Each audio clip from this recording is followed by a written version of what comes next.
When it comes to the economy, it seems like everybody has an opinion about what's going to happen next. Are we getting a recession? Can we execute a soft landing? Is the Fed about to cut rates, or are they standing pat? And what about inflation? Has it stabilized and bottomed, or is it about to pick up again? The answer to these questions are mostly just opinions, guesses from folks with rather questionable track records. As it turns out, you can cut through all of this confusing noise and let the economic data tell you its own story. I'm Barry Ritholtz, and on today's edition of At the Money, we're going to discuss how to allow economic data to reveal itself to you without the guesswork, opinions, or the usual pundit pontifications. To help us unpack all of this and what it means for your portfolio, let's bring in Bill McBride. He runs Calculated Risk. Bill has used economic data to create opinion-free analysis of the economy over the past 2 decades. And he has accurately identified booms, busts, bubbles, and recoveries in real time and at major turning points, including the Great Financial Crisis and its subsequent housing bottom and recovery. So, Bill, let's just start with economic data. Typically, it's noisy, most of the time not especially meaningful. How do you identify what data series to follow and which releases are important? Well, there's several major releases, the employment report, the GDP report, and since my major focus is on the housing market, it's also housing starts and new home sales. But I follow quite a few other data releases, mostly just to see if something's not tracking what you kind of expect.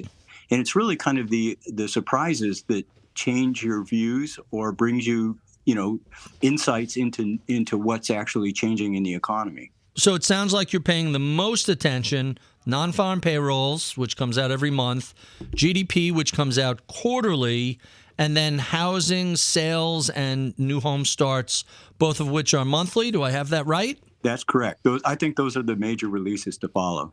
You think those have the most predictive value as to what happens next? Well, I think the employment report actually tells you the best what's happening now. Mm-hmm. The GDP report tends to, it's quarterly, it gets heavily revised.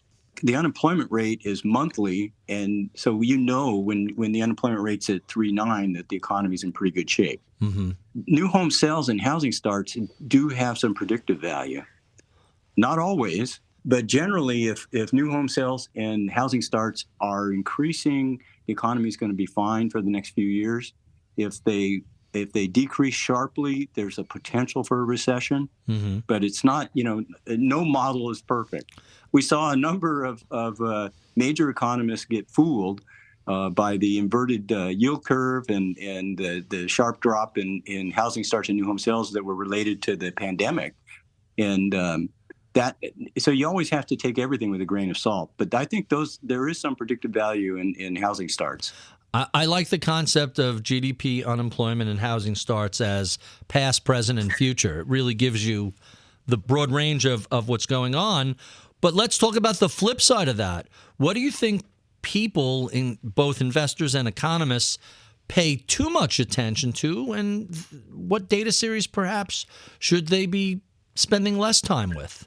I think probably the one people should ignore the most is anything doing with sentiment. Mm-hmm. It's more of an opinion, especially in the last decade or two. We've seen a real a political tinge to it. So especially on the conservative side, when there's a Democratic president, the economy is terrible to many Republicans. And the Democrats, it's a little bit the same way, but there are some surveys that's all it does is really tell you who's president. Right. That's fascinating. I always find it amusing when you look at certain models that have a survey component. Owner's equivalent rent, what do you think you can rent your house for, always kind of cracks me up. And the one that really I couldn't agree with you more about ignoring sentiment is the Federal Reserve asking ordinary people, where do you think inflation is going to be in 5 years? I can't imagine a more useless question than that. There's probably a little value to that, but I understand what you're saying. Sentiment in general is hard to measure. So let's talk a little bit about inflation. Are there things that you pay close attention to?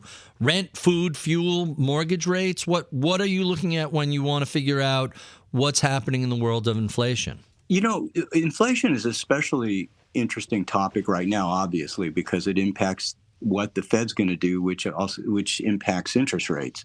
Part of the problem is we had a huge surge in rent related to household formation, really mostly in 2021, but going into 2022. And now asking rents are basically flat year over year and have been for some time now. But the measure of rents that go into CPI and PCE, they include renewals, which they should. The people that are getting, and renewals are still catching up to the fact that the rent surged a year or 2 years ago. But this is a key point: is monetary policy cannot impact what happened to rents 2 years ago. Right. It can only impact what's happening today. So there's a difference. People sometimes renters say to me, "Well, wait, my rent's still going up." Yeah, but that's because it's a renewal, and monetary policy doesn't impact that at all. So when you look at the CPI reports for the last few months, the government's reporting, one of the sentences in there has been 50% is related to rents or something close to that of the CPI increase. So what I've been doing is I've been taking rents out of the inflation measures to see where we're at, and we're much closer. And for several months we were at the Fed's target. So this is a little balancing act for the Fed: is how much should they look at rents and how much should they exclude it from what they're doing. Let's talk real estate. There's so many different elements that go into residential housing. It's people's incomes, what mortgage rates are at, local housing supply, and the aforementioned rentals. What do you watch most closely in this area? What do you think people should be watching that perhaps they're not? I think the key to watch is inventory. There is supply and demand. We still have pretty good demographics. We have a large cohort in the home buying age group in their 30s. On the flip side, the inventory, of course, has been very low, but it's starting to increase. It's still pretty 30% below kind of a normal level. But since sales are down so much, I've been looking more at months of supply. And that is probably going to get back to 2019 levels later this year, and that says that house prices will basically be flat to only up slightly by the end of the year, I think. So in 2022 and 2023, just about every economist out there was looking for a recession. You were not, and you got it right. What were you seeing that told you a recession was not imminent when everybody else seemed to be stuck on the inverted yield curve? Yeah, well, there were several economic analysts who didn't think there would be a recession. Claudia Sam, who you've interviewed recently, Jan Hotzutz, Goldman Sachs chief economist, who everybody should read if they get a chance. In 2022, I didn't see, there was no reason to expect a recession at all. In 2023, that you started seeing some signs of a possibility. The Federal Reserve staff was even predicting a recession in 2023. So, but I mean, the key things that people were looking at was the inverted yield curve, which is still inverted, and the fact that housing starts dropped off pretty sharply. But what they weren't looking at was other parts of pandemic economics, if you will. Auto sales had been really depressed because of supply issues. And so that meant auto sales were going to pick up in 2023, which they did. And there were other parts of the economy that had similar things where the supply issues were going to start easing up from the pandemic. So if you factored in pandemic economics, I was saying, hey, we need to watch, but I don't think we're going to have a recession, and we didn't. So given all of the above, if investors want to focus on one or two data series to give them some idea of where we are and where we're going, what two data series should they be paying attention to over the next few years? Unemployment rate and the payroll report is critical. What's important over time changes. Yes. There's times when the weekly unemployment claims is very important. That's important when you really do think that there's a possibility of a recession, but that only matters in that particular situation. Probably the most important thing is the inflation reports. And being able to look at them with taking the rents out to kind of get a feel for what's happening.